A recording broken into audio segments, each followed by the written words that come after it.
COVID-free in great Mindiboya, Ramfang Franga, Indona, Tutang Mau, Ringa, Chutiakara Chuan Kini, Visote Generam, Myanmar, Bangladesh, Country State, Manipur, Wainan, Katok Meka, Remnalem, one now, Tainan, Kanpatian Nena, Idil, Chabang, COVID-free. Asam Nena, Ramri Boy Vanga, Kongpi Dancha, Le, Real Kong Tichete, Chenum Ram Boy Vanga, Plan Candia, can stay here at Gile, Maila. But here in Chanpuina in Kanchi, Minister, so that Puzaram Tanaka for the Noya, Harsadem, M. Torvin, Kanon Tia, Kanon, the Annie. At the end, Supoyan can come here, Maso that the men don't can be me. When they are young, and can Maso that they can say Lava, policy Piala, Tepo Yan Masona, Robuta, can they? Annie. At the end, Supoyan can come here, Maso the men, can they are when the young can say Lava.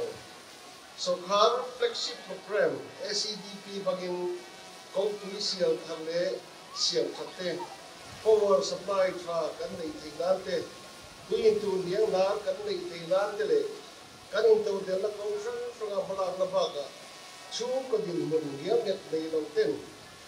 Then Mungian get and they Tilan, SEDP family oriented. First phase are two was in first installment.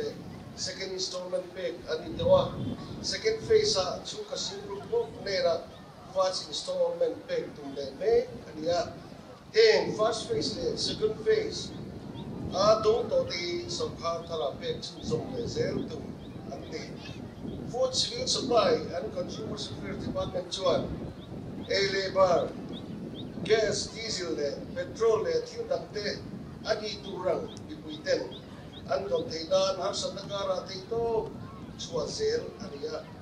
Patiang Zara, Truang Tagin, Kanakal Zel, Tagi, Kanon Le, Ani. Sakazat, Sadi Le Song Pakwa, Atran Khan, go down some Tumpakable, quarters of Tumpakable, DCSO, Padi, Satso, Aria, Adang Som Dile Patum, Tran Le Beg, Ani. Susi Achuan, policy go down there. DCSO office headquarters there at Lalrinliana. Hatin being voice of the Sangi, Pagati Nena. Ration card, they Nena, 85 peg chin at the Kum Sadi lesson, what again point again, food, civil supply and consumer affairs are sale proceeds, intrastate, hill state transport subsidy, midday, meal carrying charge. WBNP can just in Chengway Singli Sansaris. Sane Sombele Padi, Sindi Sapwa Zariat, Somale Padi, Lai Surkar Sumboma, Adi. Food Civil Supply and Consumer Affairs Department in Oil and Gas, Dakota Turin, Wall Kang Battery, and Chengway Belche, Zane Sombo Padi Manuitur. Batikton. Sigung Pukata Siam Shop Taito, Lupu, was a mega oil depot, Sibuya, Bible says a number, Kuvel Siam, Maria, kilometer, Sinkat, Sangada, coal, Taito, Manani. DCSO office, District Third, Saituan, Kozole, Tatialate, Hontar, Alito, Ani. Local Administration Department, he, Mizoram Kapui, AMC, area Autonomous District Council area parks on Mizoram VC homes on Zone and Culture Adia kung saan dile so puwatagin tulingian excluded area grant tutagin chain doi sindi de sagate le chain doi sikat sagu som dile tri bu diem VC de kaltagin masona na to Adia 15 Finance Commission, local body grant, Sam Dile Somli, Atanga Sam Dile Somli Pakata. Jane Doi Somkore Patule, Sang Di Somli Pakatra, Sang Di Somli Padia. Jane Doi Sang Group Zakwa, Mizoram Finance Commission Granta, Sang di Song Pagwatanga Sang di Song Dia. Cheng Wai Sang Kapsa Song Tupati Le Point, Pial Pati. VC Kaltangin, Kotlang Masona Nato, Trim Alia. VC House Song Kwa Pariat, Repair Tonia, VC House Zasomga Thar Sakto Ani. VC Zani Somli Patuma Computer Set Pay Anditawa. Common Service Center Hun Sompaga Ta Anditawa Ani. Kolesi Bial Chua Po Village Council House Sompagu Saklitoin Patum Sakle Mekadia Repair Sompati Siam Soto Ani Bokani. Fisheries Department Sangha le tuya cheng dungsa AG kaning daw deng thina turin department yan SEDP le CSS pagin ma anathina sanga dil chan buina chu kwa sakhat sa sokti pariat sanga ro te khoilen na chu kwa zariat so kwa pure sanga khoi bolna chu kwa zariat so takte le na pe kan tawa sanga ro te siam na bon hatchery Hun Rieta Peg Anditawa. Hur Siam na call Hun Duga Hun Anditaw Potani. Kanwi Duga Nungchate Manna Turing Central Way Metene Tohona MOU Siam Adia. Dan Longa Tur Bante Omre Karen Bautia Sangamani Kap Adia. District Tara Kozol Saitole Natiana De District Fishery Development Official Office Tarahon. Ani to pok ani Kolesi district chungbi ka yan new ponds siam na mi zadi somsani ko na to so ani to dwelling ponds mi somwa pasalitera pe ani to pok ani fishermen south sa chu ko so na pe ani to iceberg pakat sa ani to ani sa chi siam na actually si i pati siam ani to pok balu ko Promotion of Recreational Fisheries, General Something Senga, Jaymoy, Siam Satu, and Bokari. We then, Lidian Darkan, Kinan, PhD Department, Zuan Nasatakin Maala, Balbal Kora, Jaymoy, Zasomke Patuna, Sina, saying, Solar Hona Tila, Adia, Eduma, Jaymoy, Zadi, Somsari, saying gravity, Hona Tila, Nasi, Sakchin Dora. Nuai zane somni singare sangri pagin solar water pambaga tuilang nasi ani mga bayrabi tuilang na ti champion na chen baybil chen zane somsani na kali point sompi na kali man tu aniya or por vega cheng doi som ware paga sengin tuilang nasi ani bok ani kolesi amrut 2.0 Loya, Policy Quarter, Supply Scheme, Chapter 9, Cheng Doi Zaru, Makatle, Singwa, Sorkarin, from Manasiam Saxon, Anito, Ani. PhD Department, de Palagna, Vagian, Chuko, some Lile, Policy, PhD Department, Palagna, Ahian, Kosomli Parieta, Household Tap Collection Pay, and the Suas Parabli on Gramin Kaltanga and Blagna Bagen District Chu Kosom Tumpati Tachu Open Defection Free Plaza 1 Andolito Genge Ani HM Feti Department Noya District Feti Hospital Chu Sandi Sopakwa Sandi Sondi Katsukin Cheng Moiza Sopakwa Sindi Sandi Len Sopu Segin Sakso Ania District Veti Hospital X-ray call Bulferniin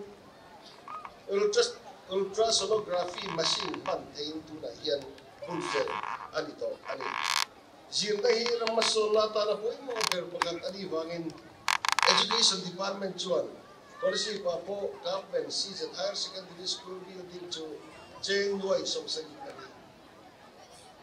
sing kuasa ni in sakso adito Cheng Doi Some Dilepoga saying in DO office quarters of government middle school building te, CM high school building te, government Medum M school building te, government Primary School 1 building te, government vai be high school building te chei chan me chei chan so to te anong ko ani cheng muai somriat pati singkhat sali somriat sengin dai policy vertical extension ti din tu na hian zo fel ani tawa ten school franga additional classroom te sak din in thian na le lo pang ten tui thiang lim an in theina turin drinking water facilities te po school tam taka ti chang chu ania chitwina ti chiang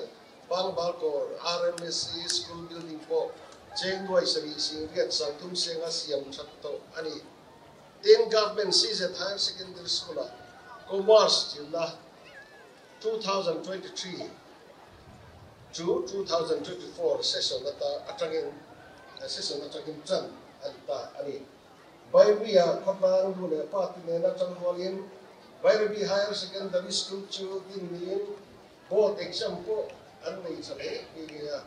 Government Pursuit Police for the champions and the science building to report Secretarian Propaganda Economy and Power Electricity Department lawyer 132 kV substation for plant to same was a reason deep. Sansari Sara Somko Sera Toiter Ania Zoto Ani. Substation transformer Lian Nena Pankop Turin Zor to substation the transformer Lian the Kain Chit Ania. This all Barutani Sang is on the attacking policy that's a big land one Ani. India confused distributor transformer 250 kVA data ani pun dapat 210 anhuanle let timason ani telan jeep roads are each one rated le paiso construction transformer patum la in power supply bag ani ya every time yang cheng boy kasan si tum sangi sanga somtum se ani bok ani Bairabi Ramli Depa Om Ali Vagan Sarkar Pui Agai Pui Moa Power Substation Champion Toiter Atan Chain Moi the CV Sing Adia Bairabi South 33 kVA substation to 132 kV thermal substation assembly control room building Chito Sakchat Alipoka distribution transformer pagada in 11 kV line LV line 28 kilometers of the area where we made the one electric one chetos atara ha emi tana sin so bi chego so wa pa si sa tumaria te chego so bi pa siwa sawa seven roughly IR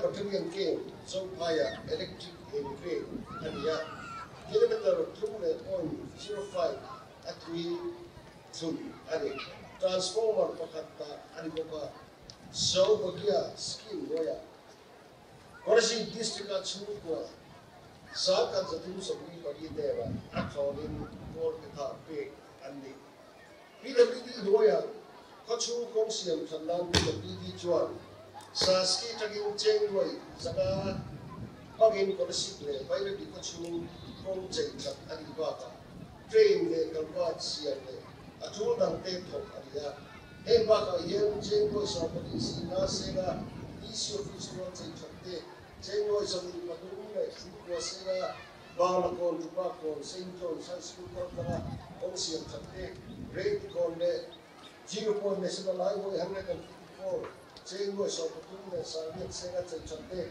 Blind School Complex Parliament Sinan Chengway Sopokate San Chengway Sopokate Sin Kene Chengway Sopokate District Jail Road side at the Tanganay National Highway 54 for 2 coaches in Chate Atila Hembaka Yen Bangla Pula electric train Pandakon lies into the Sandiin Hosoto and Kokani ACDP Sumhalpo in Kochu Komu Dam Taka Chaychanet Siam Chat Alia Atal Puyalta Manila Sakir has Luain electric Pen Panla Chengway Tuale Sak at Sending visual siya Tolosi district code office dual chay chat ani bo pida din district block kan la de dual chay chat na ka chen de boin da ko so ania khochu ko internal rule chi chen mo so kidin che ania chen mo so ni para sen sin maria go school kan ko chay chat ani bo ani history ban ko na ka fire station kan kala ba ven pan na ko chu chen mo so ko maria sen in chay chat ania chen mo so ko sen in ba na ko na ka primary school 5 pal tagin karkon pan na ko chu chay chat ani bo Barben Presbyterian Social Media tagin final plan pan na ai si plan ken chu chen mo so ke sa ko sen in chay chat ani bo ani rank ko na ka national highway 154 0 pan na ko chen mo so ko sen in detaining one le kalpat tesian chat ania who ban muna in ring line atakin supply of fees taking project ring pan na kong chu chen mo so ko sen in chay chat ani bo ka ye kon bazar ping Mizo Hotel Kui Bul Atanga National Highway 306 Boda KVK Kalkan Chu Siam Ania Mungten Kata Anda Zolo Ekosa Loma Se Atam Zo Zo Fel To Ania Tin Heba Kayen Zo Kairam Pandakong Laile Siam Chatsu Tuna Yan Home Ani Soil and Water Conservation Department Noya Konosi para Barchin Tu Teneda rolling machines of the Lape Anito. Konosi District Chua po rubber processing units of Sakdin, Hengzina, Pihi, Patumi, Konosi Chugami, and the who would seem to raise a course of Kokon Nena, ACDK, and the who vatia Le Chengsi Dutch and the Irrigation and Water Resources Department Noya. Kung saan di le so ko ito kana saan di sa ni patu sumin project yung takal kuya niya tuna na so to chin construction ang tama nila tuichuan irrigation project Blumdar minor irrigation project Dumroy minor irrigation project Jengkolway minor irrigation project Cedar MI project Chingwan Zang MI project Damdiay MI project they alam sa UDNPA Department Noya PMAY HFA Housing for All Kaltagin Kolasip Kachuma in Sakto Puina Mi Zali Somande na Pe Kandia Mi Zali Som Pati Nansi Kotawa Why Baby Kachuma Mi Zala Som Sali in Sakto Puina Itagin Mi Soma Kalkoy Sa Sotori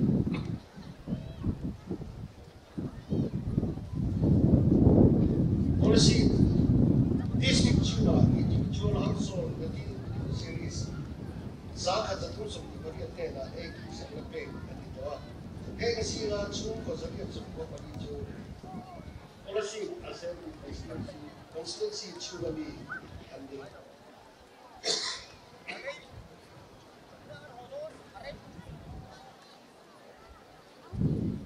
Polo Sobola. Policy City Voice Management Center. In Kami to Little September, Sunday, some people are calm. Deputy Chief Minister of the Puton, I told you, Mizorama, Sabbath, between Sunday, some people don't show the Katakan. Although they don't put Matan, they put Matan, and the Hey, but I am put a young generation leader, same to what we now to September, May, and District Agriculture Office again PMKSY lawyer, only two days on that. General is a reason why to reception and one party that he was on land, General is a reason why so one Comedian oil, oil. Articles against Kalchua, Jaltonian, January, donate to them, so Jota and Hodina, tractor, power set, plastic pipe, sprayer, subsidy of Bubura, Sanako, EK, Constitution. Sandy Sokolia, Sandy Sokolia, again, Candice local vehicle. Policy by him, Central Department and called Seed Farm. Our Koina, Pavilion, to Kata Chunkan, Heavy, good people out. Cases are some Central Party, the point of water, District official, Horticulture Department to a remote to the top of the museum, individual water tanks in the cake. Cement museums and the museum to choose on the cake. Corruption museum is Policy District Hospital, Kuza, 100-bedded hospital. Sakatu, Tokan, Jane Boyvian, Sisondia, Sakudin, Northeast Fishery Infrastructure Development Scheme, Namasa, Mekria, this of the Batum, Sakwa Sami, Solikana, and Pokudin, Durayenda, Tanmekria, Health Department, Palanga, Bano Heights and Sokilan, SED, MLA Fund, Mountain, Toptulaker, Antibaka, Horwood Model, Barbar Kora, Health and Wellness Center to staff quarter refuse building there, Sakharia.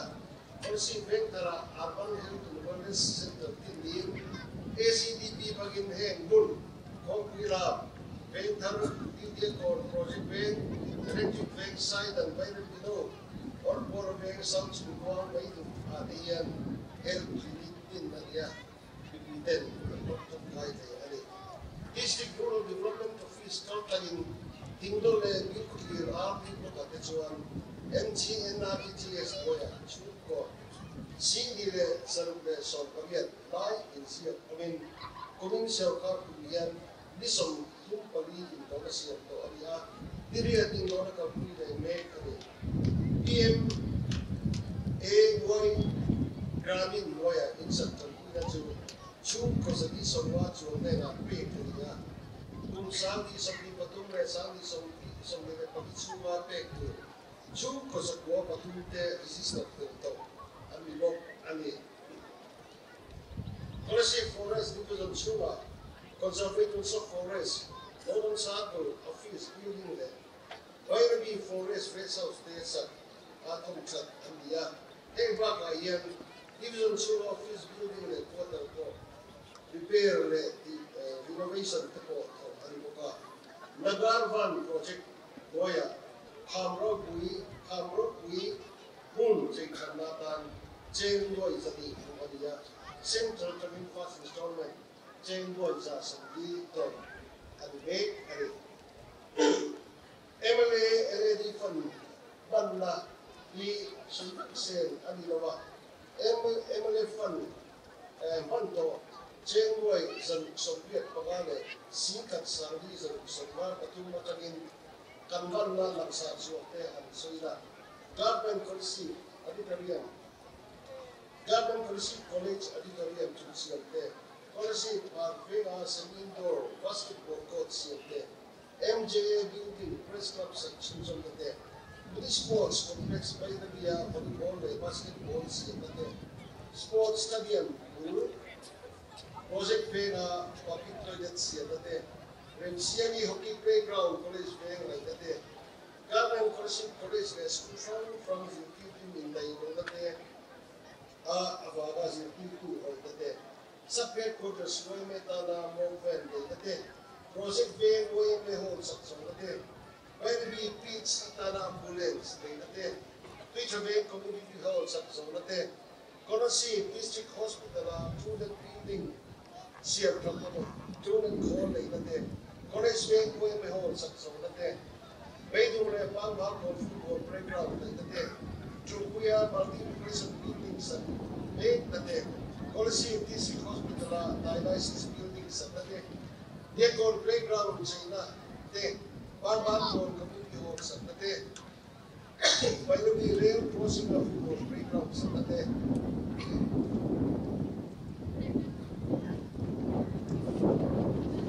Diya ko rumay may ho sa tate. HT High School building sa tate. Kursi project bring le by the futsal grounds sa tate.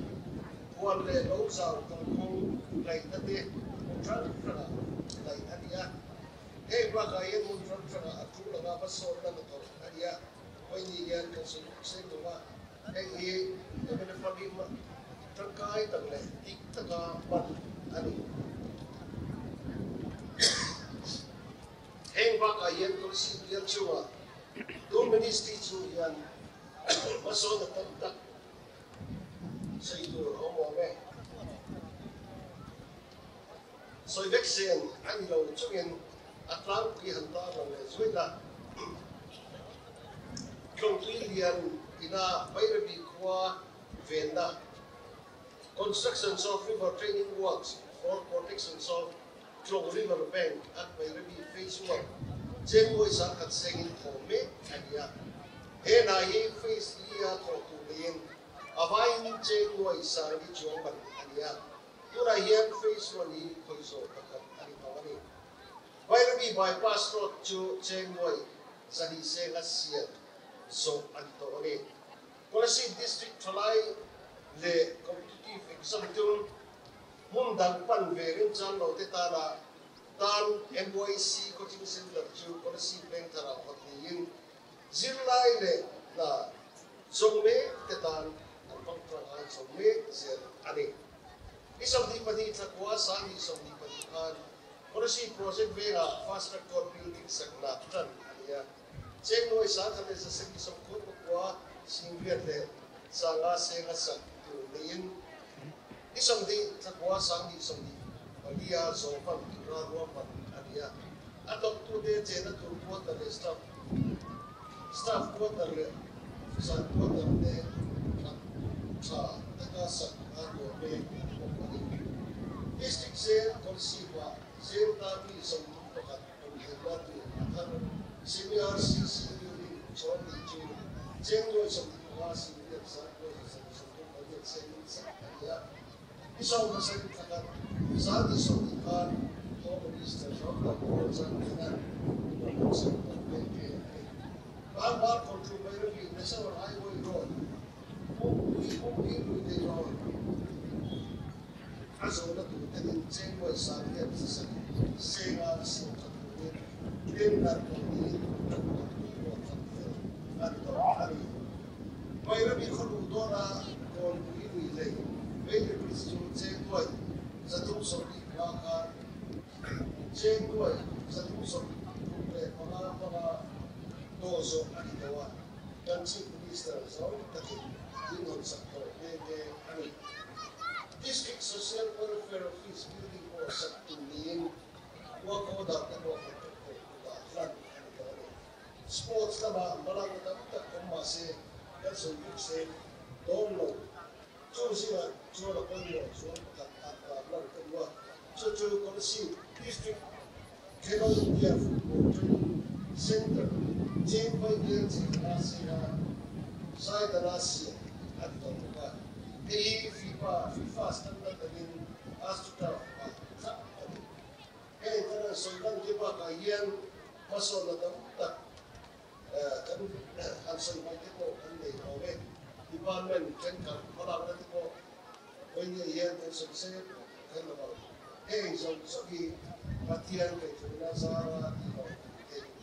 le emi ko ba here ni ko ni about for you sa para ko kan do na le kan to na kan do kai pero emi ba yan ko to at sa pero patian